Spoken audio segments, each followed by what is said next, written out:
अवधूत चिंतन श्री गुरुदेव दत्त श्री स्वामी समर्थ महाराज की जय। स्वामी दत्त सेवा या चॅनलवर तुम्हा सर्वांचे खूप खूप स्वागत।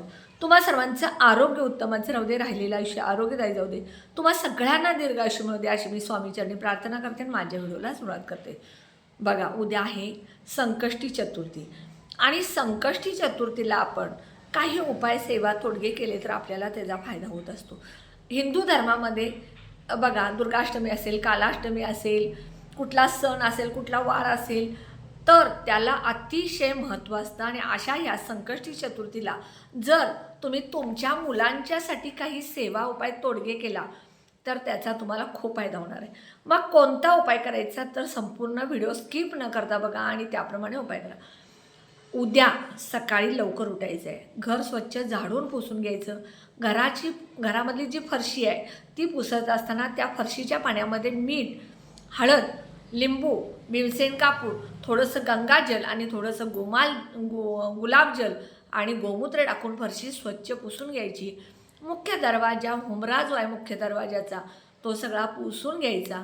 त्यानंतर तुम्ही आंघोळ करत असताना आंघोळीच्या पाण्यामध्ये चिमूटभर हळद आणि थोडासा भीमसेन कापूर टाकायचा आणि आंघोळ करायची।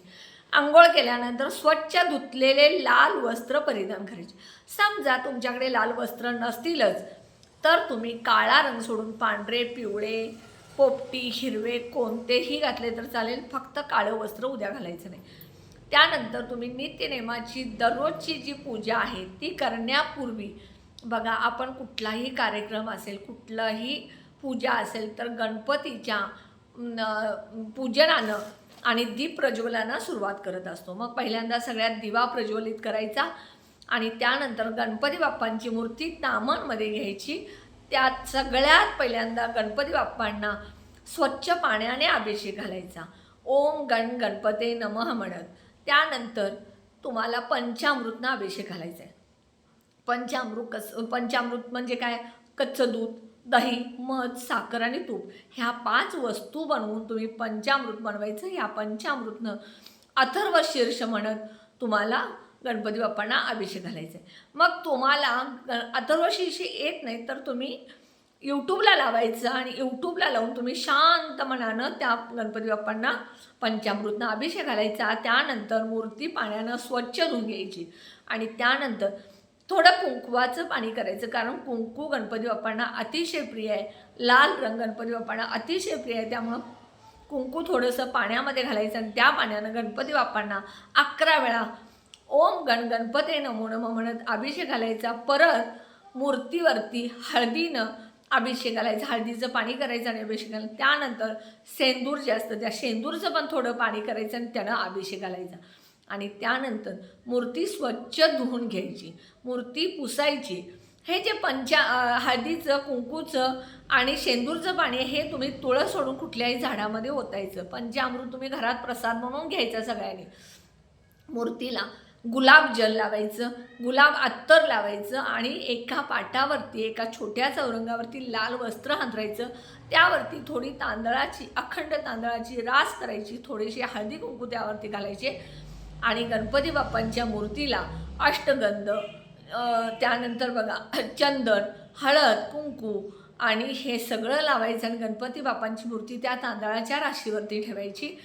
त्यानंतर एक लाल जास्वंदचं फूल घालायचं। गणपती बाप्पांना जास्वंद फूल अतिशय प्रिय आहे, त्यामुळे जास्वंदचं फूल अर्पण करायचं। त्यानंतर 21 दुर्वा ह्या ज्या आहेत ह्या दुर्वा तुम्ही गणपती बाप्पांना अर्पण करायच्या। ह्या दुर्वा अर्पण करत असताना तुमच्या मुलांच्या हातून अर्पण करायच्या। मुलं तुमची ऐकत नाही आहेत, व्यसनाधीन आहेत, आईवडिलांना उद्धट बोलतात, उलट बोलतात, मुलं अभ्यास करत नाहीत, मुलांचा अभ्यासात लक्ष लागत नाही, अभ्यास खूप करतात पण पेपरच्या वेळी त्यांना उत्तरं आठवत नाहीत, नोकरी लागत नाही, मुलांना नोकरीमध्ये यश येत नाही, मुलांची लग्न होत नाहीत, मुलांना संतान प्राप्ती होत नाही। ह्या सगळ्या मुलांच्या अडचणी दूर होण्यासाठी उपाय। मुलं खूप हट्टीपणा करतात, चिडचिडपणा करतात, मोबाईलवर सतत बसतात, आईवडिलांचं अजिबात ऐकत नाहीत, आईवडिलांना किंमत देत नाहीत, ह्या सगळ्यावरती हा उपाय।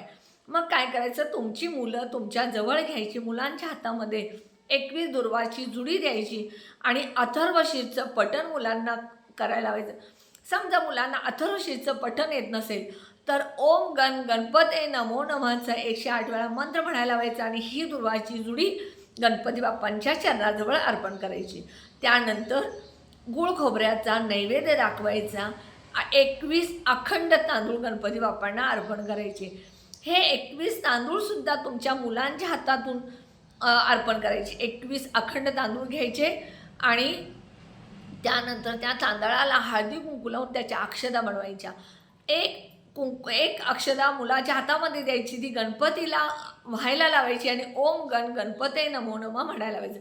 समजा तुमची मुलं ऐकत नाही तर तुम्ही मुलांचं नाव घ्यायचं. मी माझ्या, समजा तुमच्या मुलाचं नाव प्रवीण असेल तर माझा मुलगा प्रवीण ह्याच्या अभ्यासासाठी मी हा उपाय गणपती बाप्पा तुम्हाला अक्षदा अर्पण करत आहे, दुर्वा अर्पण करत आहे म्हणायचं आणि त्या दुर्वा आणि अखंड तांदूळ 21 अर्पण करायचे. त्यानंतर बघा एक वेळ 108 वेळा ओम गण गणपते नमो नमः, त्यानंतर विष्णू सहस्त्रनाम आणि त्यानंतर तुम्हाला गजेंद्र मोक्ष स्तोत्र वाचायचे. हे सगळं उद्या तुम्हाला करायचं आहे. गजेंद्र मोक्ष स्तोत्र हे वाचायचं आणि विष्णू सहस्त्रनामसुद्धा वाचायचं. 108 वेळा ओम गण गणपते नमो नमः म्हणायचं. शक्य असेल तर अथर्वशीरसुद्धा तुम्हाला नक्की एक वेळ तर म्हणायचं आहे. समजा तुम्हाला शक्य असेल तर 1, 3, 11, 21 वेळासुद्धा म्हणू शकता. हे तुम्ही जर उद्या उपाय केला तर तुमची मुलं जी काय अडचणीत आहेत, दुःख संकटात आहेत, ती सगळं दूर होईल. कारण गणपती बाप्पा आहेत ते दुःख निवारण करणारे, सुख देणारे, बुद्धीचे दैवत आहेत. ह्या सगळ्या सेवा जर तुम्ही केल्या तर नक्कीच गणपती बाप्पा तुम्हाला ह्या सगळ्या संकटातून दूर करून तुमच्या मुलांचे आयुष्य घडवतील. मुलांच्या आयुष्यात सुख समृद्धी आणि ऐश्वर्य देतील. दुर्वाची जी जुडी वाहिली आहे ती दुर्वाची जुडी दुसऱ्या दिवशी तुम्ही उचलायची आणि मुलांच्या एका कापडामध्ये त्याची पुरचुंडी बांधायची, मुलांच्या स्कूल बॅगमध्ये उशाला किंवा मुलांच्या जवळ ठेवायची. यामुळं तुमच्या मुलांच्या सतत जवळ गणपतीचा आशीर्वाद राहील. जास्तीत जास्त ह्या सेवा करायच्या. प्रत्येक संकष्टीला केला तरी चालेल किंवा उद्यापासून 21 दिवसाचा जरी संकल्प केला गजेंद्र मोक्ष स्तोत्र दररोज वाचण्याचा आणि 21 दुर्वा गणपतीला वाहण्याचा तरी चालेल. नक्की हा उपाय करा. व्हिडिओला जास्तीत जास्त शेअर करा, लाईक करा, कमेंट बॉक्समध्ये श्री स्वामी समर्थ लिहायला विसरू नका. आणि जे कोणी नवीन बघत असेल त्यांनी माझ्या व्हिडिओला नक्की प्लीज सबस्क्राईब करायला विसरू नका. श्री स्वामी समर्थ.